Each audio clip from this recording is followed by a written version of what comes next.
ओम श्री गणेशाय नमः। श्री शिव महापुराण रुद्र संहिता सती खंड 24वां अध्याय। इस अध्याय में हम जानेंगे दंडकारण्य में शिव को राम के प्रति मस्तक झुकाते देख सती का मोह तथा शिव की आज्ञा से उनके द्वारा राम की परीक्षा।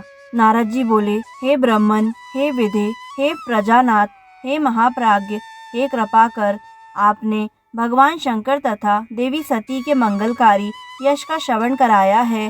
अब इस समय पुनः प्रेम पूर्वक उनके उत्तम चरित्र का वर्णन कीजिए। उन दंपति शिवा शिव ने वहां रहकर कौन कौन सा चरित्र किया था। ब्रह्मा जी बोले, हे मुने, आप मुझसे सती और शिव के चरित्र का प्रेम पूर्वक श्रवण कीजिए।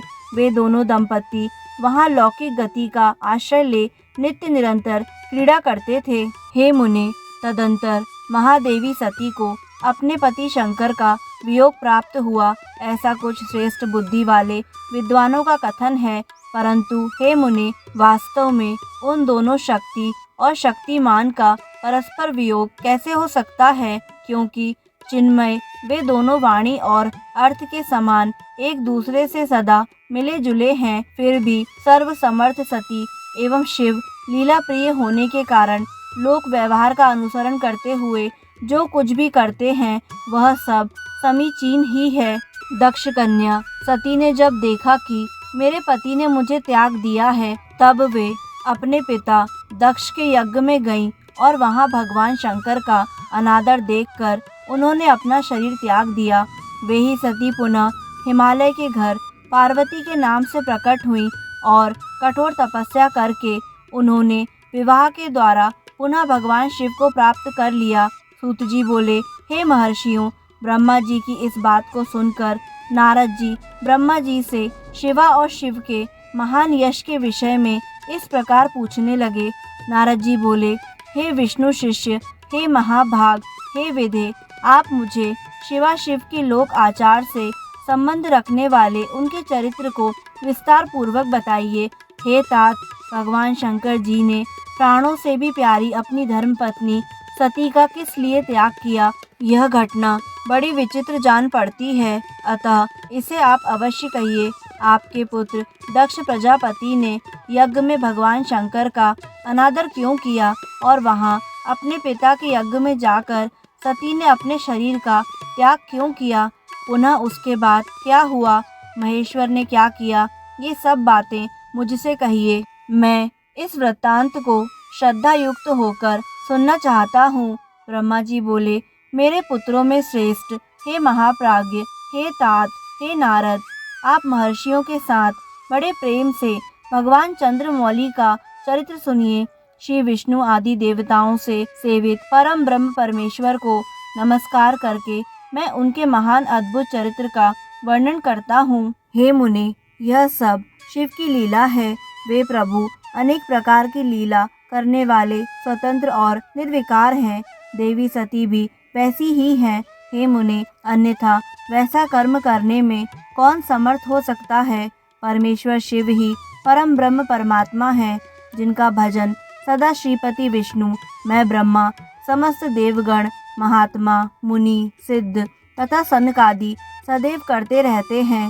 शेष जी प्रसन्नता पूर्वक जिनके यश का निरंतर गान करते रहते हैं, किंतु कभी भी उनका पार नहीं पाते हैं। वे ही शंकर सबके प्रभु तथा ईश्वर हैं। यह सब तत्व विभ्रम उन्हीं की लीला से हो रहा है। इसमें किसी का दोष नहीं है, क्योंकि वे सर्वव्यापी ही प्रेरक हैं। एक समय की बात है, तीनों लोकों में विचरण करने वाले लीला विशारद भगवान रुद्र सती के साथ वृषभ पर आरूढ़ हो पृथ्वी पर भ्रमण कर रहे थे। सागर और आकाश में घूमते घूमते दंडकारण्य में आकर सत्य प्रतिज्ञा वाले वे प्रभु सती को वहां की शोभा दिखाने लगे। वहां उन्होंने लक्ष्मण सहित श्री राम को देखा, जो रावण द्वारा बलपूर्वक हरी गई अपनी प्रिया पत्नी की खोज कर रहे थे। वे हा सीते इस प्रकार उच्च स्वर से पुकार रहे थे, जहां तहां देख रहे थे और बार बार रो रहे थे। उनके मन में विरह का आवेश छा गया था। वे उनकी प्राप्ति की इच्छा कर रहे थे, मन में उनकी दशा का विचार कर रहे थे, वृक्ष आदि से उनके विषय में पूछ रहे थे। उनकी बुद्धि नष्ट हो गई थी। वे लज्जा से रहित हो गए थे और शोक से विहल थे। वे सूर्यवंश में उत्पन्न वीर भूपाल दशरथ नंदन भरताग्रस्त थे। आनंद रहित होने के कारण उनकी कांति फीकी पड़ गई थी। उस समय उदार चेता पूर्ण काम भगवान शंकर ने लक्ष्मण के साथ वन में घूमते हुए माता कैकेयी के वरों के अधीन उन राम को बड़ी प्रसन्नता के साथ प्रणाम किया और जय जयकार करके वे दूसरी ओर चल दिए। उन भक्त वत्सल शंकर ने उस वन में श्री राम को पुनः दर्शन नहीं दिया। मोह में डालने वाली भगवान शिव की ऐसी लीला को देखकर सती को बड़ा आश्चर्य हुआ। वे उनकी माया से मोहित हो उनसे इस प्रकार कहने लगी। सती बोली, हे देव देव, हे परब्रह्म, हे सर्वेश, हे परमेश्वर, ब्रह्मा विष्णु आदि सब देवता आपकी ही सेवा सदा करते रहते हैं। आप ही सबके द्वारा प्रणाम करने योग्य हैं। सबको आपका ही सर्वदा सेवन और ध्यान करना चाहिए। वेदांत शास्त्र के द्वारा यत्न पूर्वक जानने योग्य निर्विकार तथा परम प्रभु आप ही हैं। हे नाथ, ये दोनों पुरुष कौन हैं? इनकी आकृति विरह व्यथा से व्याकुल दिखाई पड़ रही है। ये दोनों धनुर्धर वीर वन में विचरण करते हुए दुख के भागी और दीन हो रहे हैं। उन दोनों में नील कमल के समान ज्येष्ठ पुरुष को देखकर किस कारण से आप आनंद विभोर हो उठे और भक्त की भांति अत्यंत प्रसन्न चित्त हो गए? हे स्वामिन, हे शंकर, आप मेरे संशय को दूर कीजिए। हे प्रभु, सेव्य अर्थात स्वामी अपने सेवक को प्रणाम करें, यह उचित नहीं जान पड़ता। ब्रह्मा जी बोले, हे नारद, कल्याणमयी परमेश्वरी आदिशक्ति सती देवी ने शिव की माया के वशीभूत होकर जब भगवान शिव से इस प्रकार पूछा, तब सती की यह बात सुनकर लीला करने में प्रवीण परमेश्वर शंकर जी हंसकर सती से कहने लगे। परमेश्वर बोले, हे देवी, हे सती, सुनो, मैं प्रसन्नता पूर्वक सत्य बात कह रहा हूँ। इसमें किसी प्रकार का छल नहीं है। वरदान के प्रभाव से ही मैंने इन्हें आदर पूर्वक प्रणाम किया है। हे देवी, ये दोनों भाई वीरों द्वारा सम्मानित हैं। इनके नाम श्री राम और लक्ष्मण हैं। ये सूर्यवंश में उत्पन्न हुए हैं, परम बुद्धिमान हैं और राजा दशरथ के पुत्र हैं। इनमें जो गौर वर्ण के छोटे भाई हैं वे शेष के अंश हैं, उनका नाम लक्ष्मण है। इनमें ज्येष्ठ भाई का नाम श्री राम है। ये भगवान विष्णु के पूर्ण अंश तथा उपद्रव रहित हैं। ये साधु पुरुषों की रक्षा और हम लोगों के कल्याण के लिए इस पृथ्वी पर अवतरित हुए हैं। इतना कहकर सृष्टि करने वाले भगवान शंभु चुप हो गए। इस प्रकार शिव का वचन सुनकर भी उनके मन को विश्वास नहीं हुआ, क्योंकि शिव की माया बलवती है, वही तीनों लोगों को मोहित किए रहती है। सती के मन में मेरी बात पर विश्वास नहीं हुआ है, ऐसा जानकर लीला विशारद सनातन प्रभु शंभु यह वचन कहने लगे। शिवजी बोले, हे देवी, मेरी बात सुनो। यदि तुम्हारे मन को मेरे कथन पर विश्वास नहीं होता है तो तुम वहां जाकर अपनी ही बुद्धि से श्री राम की परीक्षा स्वयं कर लो। हे सती, हे प्रिय, जिस प्रकार तुम्हारा भ्रम दूर हो वैसा ही तुम करो। तुम वहां जाकर परीक्षा करो, तब तक मैं इस वट वृक्ष के नीचे बैठा हूँ। ब्रह्मा जी बोले, हे नारद, भगवान शिव की आज्ञा से ईश्वरी सती वहां जाकर सोचने लगी कि मैं वनचारी राम की कैसे परीक्षा करूं। मैं सीता का रूप धारण करके राम के पास चलूं। यदि राम साक्षात विष्णु हैं तो सब कुछ जान लेंगे, अन्यथा वे मुझे नहीं पहचानेंगे। इस प्रकार विचार करके मोह में पड़ी हुई वे सती सीता का रूप धारण कर श्री राम के पास उनकी परीक्षा लेने के लिए गई। सती को सीता के रूप में देखकर शिव नाम का जप करते हुए रघुकुल श्रेष्ठ श्री राम सब कुछ जानकर उन्हें प्रणाम करके हंसकर कहने लगे।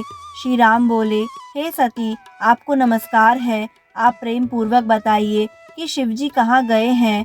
आप पति के बिना अकेली ही इस वन में क्यों आई हैं? हे सती, आपने अपना रूप त्याग कर किस लिए यह रूप धारण किया है? हे देवी, मुझ पर कृपा करके इसका कारण बताइए। ब्रह्मा जी बोले। राम जी की यह बात सुनकर सती उस समय आश्चर्यचकित हो गई।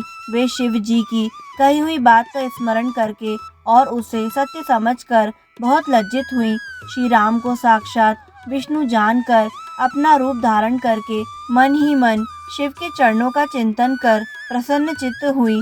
सती ने उनसे इस प्रकार कहा, हे रघुनंदन, स्वतंत्र परमेश्वर प्रभु शिव मेरे तथा अपने पार्षदों के साथ पृथ्वी पर भ्रमण करते हुए इस वन में आए हुए हैं।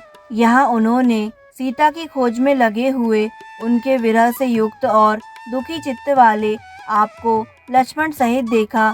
वे आपको प्रणाम करके चले गए और आपकी वैष्णवी महिमा की प्रशंसा करते हुए अत्यंत आनंद के साथ वट वृक्ष के नीचे बैठे हुए हैं। वे आपके चतुर्भुज विष्णु रूप को देखे बिना ही आनंद विभोर हो गए। इस निर्मल रूप को देखते हुए उन्हें बड़ा आनंद प्राप्त हुआ। शंभु के वचन को सुनकर मेरे मन में भ्रांति उत्पन्न हो गई। अतः हे राघव, मैंने उनकी आज्ञा लेकर आपकी परीक्षा की है। हे श्री राम, अब मुझे ज्ञात हो गया कि आप साक्षात विष्णु हैं। मैंने आपकी संपूर्ण प्रभुता देख ली है। अब मेरा संशय दूर हो गया है। तो भी महामते, आप मेरी बात सुने, मेरे सामने यह सच सच बताएं कि आप उन शिव के वंदनीय कैसे हो गए। आप मुझे संशय रहित कीजिए और शीघ्र ही मुझे शांति प्रदान कीजिए। ब्रह्मा जी बोले, हे नारद, उनकी यह बात सुनकर श्री राम के नेत्र प्रफुल्लित हो उठे। उन्होंने अपने प्रभु शिव का स्मरण किया। इससे उनके हृदय में अत्यधिक प्रेम उत्पन्न हो गया। हे मुने, शिव की आज्ञा के बिना वे राघव सती के साथ भगवान शिव के समीप नहीं गए तथा मन ही मन उनकी महिमा का वर्णन करके सती से कहने लगे। इस प्रकार श्री शिव महापुराण के अंतर्गत द्वितीय रुद्र संहिता के द्वितीय सती खंड में राम परीक्षा वर्णन नामक 24वां अध्याय पूर्ण हुआ। दोस्तों, आगे आने वाले सभी अध्यायों को निरंतर सुनने के लिए हमारे YouTube चैनल आध्यात्मिक कथाएं को लाइक करें, सब्सक्राइब करें और बेल आइकन पर प्रेस करें। धन्यवाद।